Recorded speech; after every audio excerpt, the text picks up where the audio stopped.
Hello viewers, welcome to Sangeetha life style. இன்றைக்கி நம்ம வந்து காராமணி போட்ட கருவாட்டு குழம்பு எப்படி செய்கிறதுன்னு பார்க்கலாம்.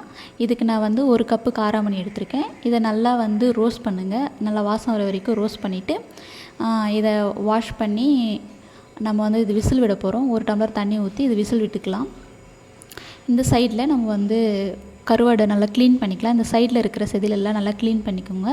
க்ளீன் பண்ணிவிட்டு ஒரு 1/2 ஸ்பூன் மஞ்சத்தூள், இதுக்கு வந்து வெதுப்பான தண்ணி ஊற்றி இதை நம்ம வந்து வாஷ் பண்ண போகிறோம். சுடு தண்ணி ஊற்றும் போது உங்களுக்கு வந்து க்ளீன் பண்ண ரொம்ப ஈஸியாக இருக்கும். பாருங்கள், க்ளீன் பண்ணியாச்சு. அதுக்கப்புறம் இந்த காராமணியும் வெந்துருச்சு. இப்போ நம்ம குழம்பு செய்ய ஸ்டார்ட் பண்ணலாம். இந்த குழம்புக்கு வந்து ஒரு 2 வெங்காயம் 2 தக்காளி கட் பண்ணி வச்சுருக்கேன். இதுக்கு வந்து ஒரு உருளைக்கிழங்கு, ஒரு கத்திரிக்காய் சேர்க்க போகிறோம். அப்புறம் ஒரு லெமன் சைஸ் புளி தண்ணி ஊற்றி ஊற வச்சுக்கோங்க. கடுகு வெந்தயம் பொரிஞ்சதுக்கப்புறமா பூண்டு ஒரு முழு பூண்டு எடுத்துக்கோங்க. அந்த பூண்டு சேர்த்ததுக்கப்புறமா வெங்காயம் நல்லா வதங்கினதுக்கப்புறமா தக்காளி சேர்த்துக்கோங்க.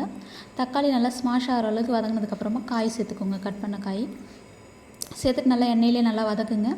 வதக்கினதுக்கப்புறமா இதுக்கு தேவையான காரம் 3 ஸ்பூன் குழம்பு மிளகாத்தூள், இதுக்கு தேவையான உப்பு சேர்த்துட்டு நல்லா எண்ணெயிலே நல்லா கலந்து விட்டதுக்கப்புறமா தண்ணி ஊற்றிக்கோங்க.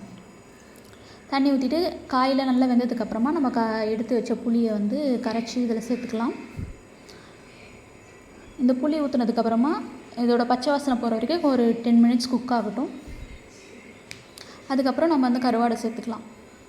கருவாடை சேர்த்துட்டு நல்லா கலந்து விட்டுட்டு நம்ம வேக வச்ச இந்த காராமணியை சேர்த்துக்கோங்க.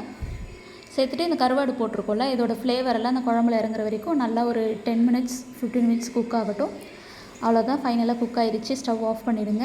இதுக்கு ஃபைனலாக நம்ம வந்து பெப்பரும் கொஞ்சம் கொத்தமல்லியும் சேர்த்து இறக்கிடலாம்.